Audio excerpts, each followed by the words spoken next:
Hey, what's up? I just wanted to make a short devlog covering a new boss that I just finished. Well, new bosses. It's a dual boss. Okay, so dual bosses are a pretty interesting topic in roguelikes because they can be either super fun or they can completely fall flat and be absolutely terrible. Basically what distinguishes a good dual boss from a bad one, from what I can tell at least, is that a bad dual boss is basically just two random bosses just slapped together. And that just makes for an, at best, forgettable experience, and at worst, an infuriating one. A good dual boss should take advantage of the fact that there are actually two bosses on screen, which allows for some interesting dynamics and decision making that a normal boss cannot. Typically how you'll see dual bosses being done is that they'll cover each other's weaknesses. So for example, one boss can be slow, one boss can be fast, or one boss can be ranged, and one boss can be melee. So you can look at stuff like Terraria, for example, the twins. Plasmatism is melee oriented, while Red Laser is ranged. So I'm doing a kind of similar thing for Aquaestro and Maelstroma. One is focused on charging at you, and one is focused on shooting at you. Now that's all well and good, that makes for a pretty fun experience, but what if we add a little more? So when both bosses finish cycling through their attacks at least once, they will perform a tandem attack. During this attack, Aquaestro will summon a rift for his brother to go into. More rifts will then start to appear and start shooting at you. While all of this is happening, Maelstroma will be charging in and out of you, and you will need to dodge. This all culminates in a pretty overwhelming attack if you're not ready for it.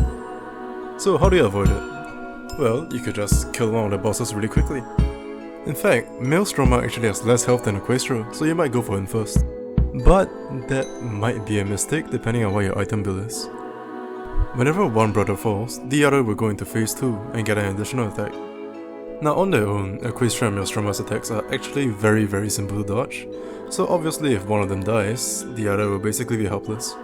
So to help with that, I give them this little eye companion thing. Has to do with lore, I'll explain it down the road, but it's not important for now.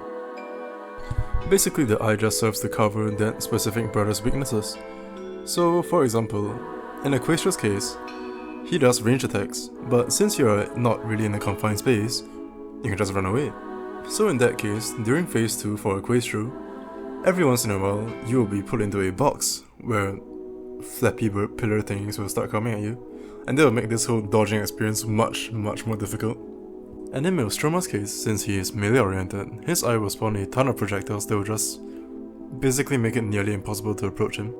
Basically, which boss you kill will come down to what your current build is in the run. Now on top of that, the boss that you kill last will also be the one that drops his item.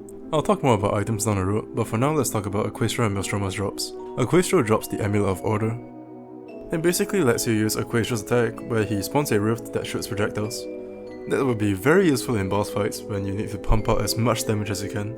On the other hand, Maelstroma drops the Amulet of Chaos. When used, you will turn into a water ball and start charging forward.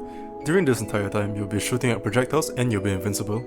So that's a very useful item for escaping a really sticky situation. I'm not really done with these bosses yet. I plan to add more attacks down the road, maybe for higher difficulties, but for now this is basically how they'll play.